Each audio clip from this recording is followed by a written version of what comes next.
Урматтуу депутаттар, атталган мыйзам долбоору менен 3 ченемди киргизүү каралып жатат. Алар жөө кылмалы жөнүндө мыйзамына автотранспорт каражаттарынын ээлери милдеттүү түрдө камсыздандыруу келишимин түзүү, кыймылсыз мүлккө болгон укуктарды мамлекеттик каттоо жөнүндө мыйзамына кыймылсыз мүлктү каттоодо милдеттүү камсыздандыруу жөнүндө камсыздандыруу полисинин болушу жана көрүү жөнүндө мыйзамына мүлктү көрүүгө коюуда камсыздандыруу полисинин болушу каралууда. Мыйзам долбоорунун максаты Кыргыз Республикасынын президентинин жарлыгын жүзөгө ашыруу болуп саналат жана милдеттүү камсыздандыруу системасынын күчөтүүгө жана мыйзамдарды аткаруу багытталган. Урматтуу Исхак Абсаматович, өткөн жыйында берилген суроолор боюнча сиздерге жазуу түрдө жооп жөнөтүлдү. Урматтуу депутаттар, Мурадыл Жанышбекович, мыйзам долбоорунда сын пикириңиз эске алында жана камсыздандыруу компаниялар тууралуу аналитикалык маалымат жөнөтүлдү. Өткөн жыйында көптөгөн маселелер талкууланды, бардык сын пикирлер эске алынды. Урматтуу депутаттар, Мурадыл Жанышбекович, мыйзам долбоорунун концепциясынын колдоп берүүңүздөрдү суранабыз. Рахмат, урматтуу депутаттар, суроо жооп өтөбүз. Сөз Масалиев Исхак Абсаматовичте. Чоң рахмат. Урматтуу Гүлшат Кадыровна, урматтуу өкмөттүн мүчөлөрү. Азыр эле биз бир мыйзам долбооруну карап атабыз. Ал жерде кичинекей бир туннелден өтүш үчүн төлөмдөр жөнүндө бир талкуулап бир саат отурдук. Ойлоп көрсөк, ошол туннель болобу, жол болобу? Баардык салыкчылардын акчасына курулган. Аз болгонсуп эми төлөмдөрдү биз алып атабыз. Негизи табигат боюнча бул туура эмес да. Эгерде жеке менчик жол болсо, жеке менчик көпүрө болсо, жеке менчик туннель болсо, анда маселе жок. Адамдын каражаты кеткен, эмгеги кеткен, аны акташ керек. Ал түшүнүктүү. Бирок мамлекет, СССР мамлекет куруп берген туннелдин өтүш үчүн биз алып атабыз. Эми айла жок, аны ремонттош керек экен да. Биз бүгүн өкмөттүн башчысы көптөгөн жерде айтып атат, бюджетибиз Кудайга шүгүр, жетиштүү деп. Жетиштүү болсо эмне эле кайра салык киргизип атабыз биз? Өткөн жыйында мына азыркы мыйзам боюнча Гүлшат Кадырова мен каршылыкты айттым, азыр деле каршымын. Обязательное страхование бүгін действует у нас? Есть такое понятие? Обязательное страхование жилья и автомобиля. Есть такое сегодня? Есть. Вот я владелец автомашины, у меня нет обязательного страхования. Оно вступает с 1 января. А как это логично будет? Закон еще не вступил в силу, а мы принимаем другой закон, который уже операции с недвижимостью, должны бы осуществляться только при наличии страхового полиса. Телега впереди лошади. Почему так получается? Обычно закон устанавливает те или иные правоотношения, в соответствии с которым приводится в соответствии с действующим законом. Но не так заранее. Мы приводим в соответствие с указом. Подожди, указ не должен противоречить закону. Указ дает направление, указ дает на основании указа мы разработали законопроект. Нет, я по времени говорю. Закон-то не вступил в силу еще. Как получается? Вот гипотетически мы с вами сегодня в декабре приняли. Президент подписал. 20 декабря вступил в силу. Как получится? То есть само действие страхования не вступило в силу, а потом еще вступит ли, я не уверен. Мы, скорее всего, будем пересматривать. Я, во всяком случае, буду инициировать, еще продлевать, потому что восприятие очень отрицательное. Почему восприятие отрицательное? Потому что население принимает очень отрицательно введение новых способов. Я, конечно, приношу извинения, что вот, может быть, возражаю, но это в первую очередь защита самих пострадавших. Ведь ОСАГО на основании вот именно страхового полиса, который действительно имеет незначительную сумму, для регионов 600 сомов, где-то там 1000 с лишним, Исхак Абсаматович, я просто договорю, он обеспечивает компенсацию ущерба именно для пострадавших в дорожном происшествии даже не водителю, а возмещает ущерб пострадавшим, вот тем же, которые не имеют возможности заплатить себе там за лечение или еще что-то. И вообще вот именно вот в данном пункте как раз предусмотрено обязательство всех сторон, самого водителя и обеспечение именно защиты третьих лиц. Третьи лица – это пострадавшие в дорожно-транспортном Гульшат движении. Кадыровна, Это небольшая сумма, заплатить Гульшат Кадыровна, сейчас, Исхак Абсамович, в год я о страховой другом, полис я не об этом. при наступлении страхового случая, вы знаете, какие суммы выплачиваются? Даже велосипед, если сбить, и то какие деньги. Это даже не 600 сомов. Гульшат Кадыровна, я Это же немножко для о людей другом. делается, для населения наоборот, для защиты их. Вы слушаетесь? Я прошу Как вам прощения, я не об обращаются? этом говорил вообще-то. Я говорил о том, что предлагаемый сейчас законопроект предполагает обязательное наличие страховых полисов при осуществлении гражданских сделок. Об этом речь идет сегодня. А не вообще нужно или не нужно. Вообще нужно, не нужно, это спорный вопрос. И не сегодня мы будем обсуждать его. Мы обсуждали, я в свое время был против, и сейчас категорически против. Спасение утопающего – это дело рук самого утопающего. Что это за детский сад такой? Страховые компании заинтересованы в получении денег, будет производить оборот, из тысячи автомобилей один может удариться, и компенсация – это не за счет его, за счет коллективных денег. За счет миллионов автовладельцев, которые собирают деньги, компенсируется ущерб. Но Исхак Абсамович, Корпоративное единство. статистика Поэтому показывает наоборот. я прошу прощения, я не закончил еще. Извините. Поэтому я категорически против вашего законопроекта. Хоть я один буду, я категорически против. И призываю своих коллег. Дорогие товарищи, коллеги мои, хотя бы из того, что закон не вступил в силу еще, мы принимать опережающий закон условия не можем. Пусть он вступит сначала в январе. Начнется практика, потом вы вот эти законопроекты спокойно можете требовать, добавлять. Так не бывает. Исхак Абсаматович, ну даже постановлением правительства, да, пусть председатель Госфиннадзора. Исхак Абсаматович, Саламат Старбы, позвольте ответить на ваш вопрос. В соответствии с законом об обязательном страховании гражданской правовой ответственности владельцев автотранспортных средств, обязанность страховать свою ответственность уже вступила в силу для всех граждан Кыргызской Республики с 1 января 2022 года. Так. Передвижки они делались только методом, значит, передвижки Передвижение действия ответственности.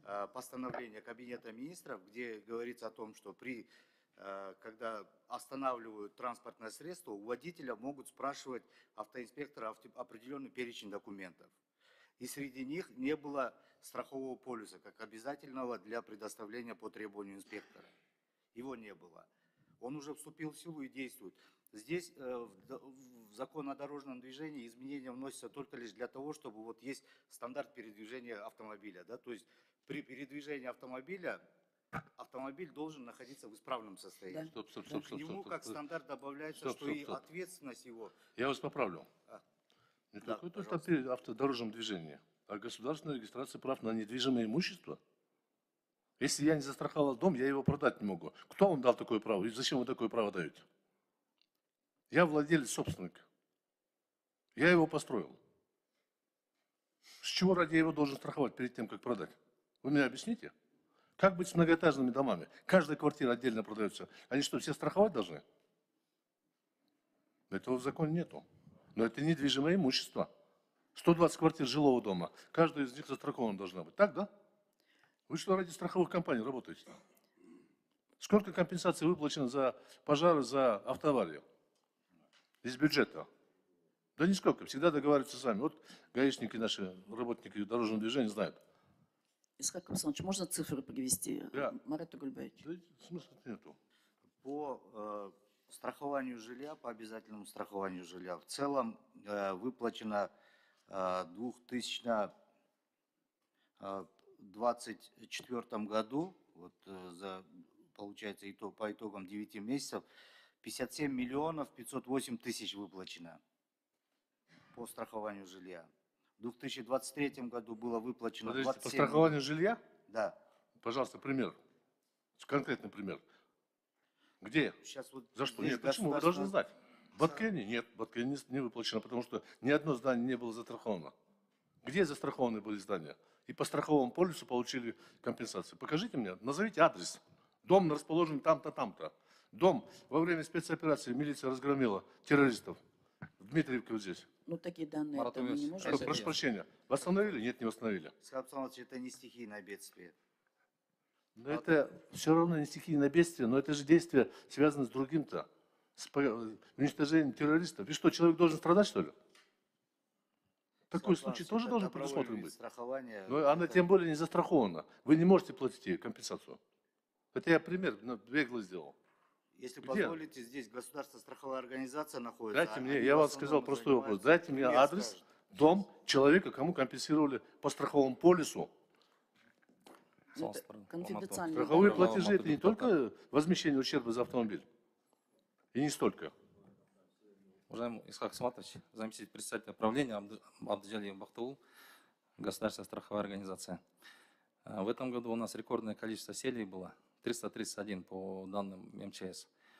В этой связи я лично сам выезжал на каждый страховой случай по регионам. Это, как вы помните, в Новохасском районе были сели, в Харасуйском районе, в городе Ош были, в Джалабадской области были, в Новокенском районе, город Малису. Туда выезжали, мы сами выдавали выплаты гражданам. Граждане в основном социально уязвимые слои населения.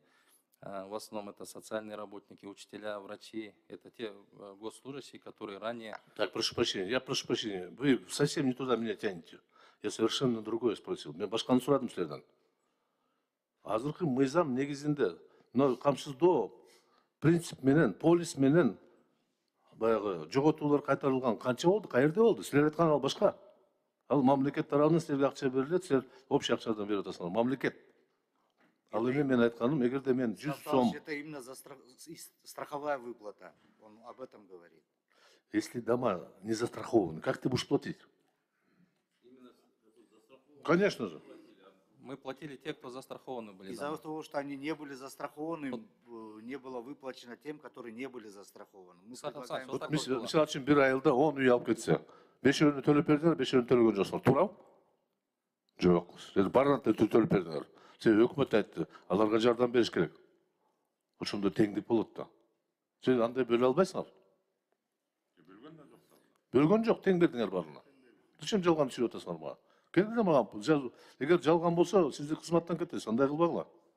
Мен күйүккөнүм, для чего мы каким-то частным страховым компаниям создаем возможность работать на наших деньгах? Я против этого. Ошол эле болгону.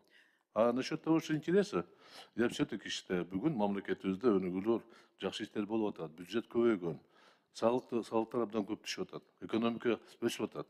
Ошол акчадан бир жолун издебейлиби? Компенсацияларды.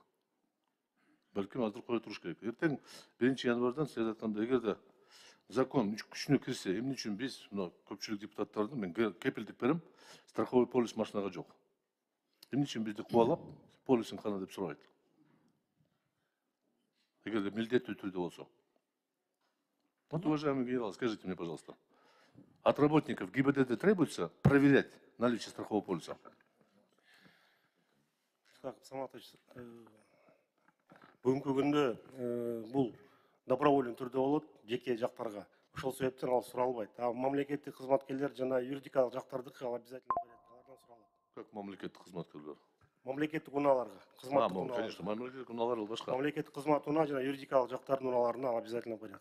Вот ошондо силерге компенсация берилиши мүмкүн страховой компаниядан, мамлекеттик. Ал эми жарандардыкы бир аз башкачараак да. Сен төлөсөң сага берет, төлөбөсөң берилбейт. Бирок өз ыктыярда болуш керек да. Мен ушуну айтып атам. Анан силер жолдо токтотуп туруп, сен полисиң жок деп, эмне кыласыңар силер? Камап коесуңарбы? 1 январдан баштап. Бул боюнча укук бузуулар жөнүндө кодекстин 184 беренесинде норма бар, ал жерде ал документ жок, башкарууга туура келет. Жок, кандай айтып бериңизчи. 184 статья Кодекса о правонарушениях предусмотрена ответственность за езду без документов, в том числе и без страхового полиса. Прям страховой полис деп жазылганбы? Там Жок, мен так сурап атам генералдан. Именно страховой полис жок деген кодексте бар. 184 берене 2 пункт жазып турат. Жер үстүндөгү жүрүүчү транспорт каражаттарынын ээсине жарандык укуктук жоопкерчилигин милдеттүү камсыздандыруу ырастанган мыйзамдарда каралган документтер жок транспорт каражатын башкаруу. Эмне болот Это- ошондо? Штраф болот? Штраф предусмотрено. Канча? 3000 сом. Анан экинчи жолу болсо канча? Не болсо? Экинчи Экинчи жолу каралган жок, негизи разовое нарушение. Нарушил, оплатил, нарушил, оплатил. Ну все, төлөй берсе жүрүп болор да. Жоқ, төлөбөгөн болсо да Урматтуу кесиптештер, мен кыскача жыйынтыктап коеюн. Мен түпкү тамыры менен ушул мыйзамга каршымын. Каршы добуш берем. Ошондуктан бул туура эмес. Мен айтам, бир аз шашылыш болуп атат да. Бул тиги мыйзам толук күчүнө киргенде кайра келип калсак туура болот. Ошондой принципине мен каршымын да. Мурат Жанович, можно я скажу? Кадровна кошуп коюңуз. Уважаемый Исхак Абсаматович, вот на самом деле, я, конечно, понимаю, ваше мнение, это как бы никто не оспаривает, но дело в том, что вот именно сам закон об ОСАГО, да, он действительно коллективный и помогает вот в данном случае тем, кто не имеет этой возможности. Страховой полис, допустим, на автотранспорт, он позволяет как раз на основании страхового полиса никто просто так не даст на неисправную машину. Это тоже очень важно. Техническое состояние машины, из-за которой происходят аварии. И это не та сумма, 600 сомов, чтобы вот в год заплатить и быть уверенным, что при наступлении страхового случая тебе будет компенсация. Точно так же мы говорим о жилье. Сейчас вот увеличилась тенденция того, что вот толчки вот эти подземные. Но если не застрахуют, это действительно тоже опять же зависит от суммы страхования. Сколько вы застрахуете, столько и будет. Но при наступлении страхового случая государственная компания и другие компании, с которыми заключены договора, они обеспечивают эти выплаты. Это защита. Защита граждан. Зачем вы говорите, что это не защита? Это защита. Защита тех пешеходов, которых периодически сбивают. Статистика показывает именно то, что увеличилось дорожно-транспортные происшествия. Урматтуу, Я биринчиден просто мен призываю поддержать. суран телем Гүлшат Кадыровна. Мен сөзүмдү комментарий кылбай эле коюңуз, мен өзүм пикирим. Сизге мен мажбурлаган Я жокмун. приношу извинения. Жоқ, Исхак я Абсаматович. вас прошу не комментировать. Я вас не комментирую и не собираюсь комментировать. Извините, я Мен говорю, извинилась. өкмөттүн позициясы туура эмес деп айтып атам, жалпы өкмөттүн. Ал эми жанагы сиз бир аз кээ бир орусто бир реклама бар болчу, 90-жылдарчы. Иногда лучше жевать. Мы уже договорились до того, что это право пешеходов деп адашып атасыз да. Каяктагы пешеход айтып атасыз? Давит пешеходы. Причем здесь пешеходы? Речь о транспортных средствах, недвижимое имущество. Поэтому мен ошону айттым, мен суран элем, келгиле биз биз кемде корректный мамиле кылалы, сый урмат менен кылалы. Рахмат. Рахмат, Исхак Абсаматович. Гүлшат Кадыровна, эске алыңыз. Сиз айтып атасыз, зачем вы говорите деп, мындай сөздөрдүн кереги жок, не надо это Я комментировать. очень Бул извиняюсь. жерде депутаттар өзүнүн оюн толук айта алат, жана артынан комментарийлер болбош керек. Я еще раз приношу извинения, может быть, я некорректно сказала. Извините, Исхак Абсаматович. Рахмат.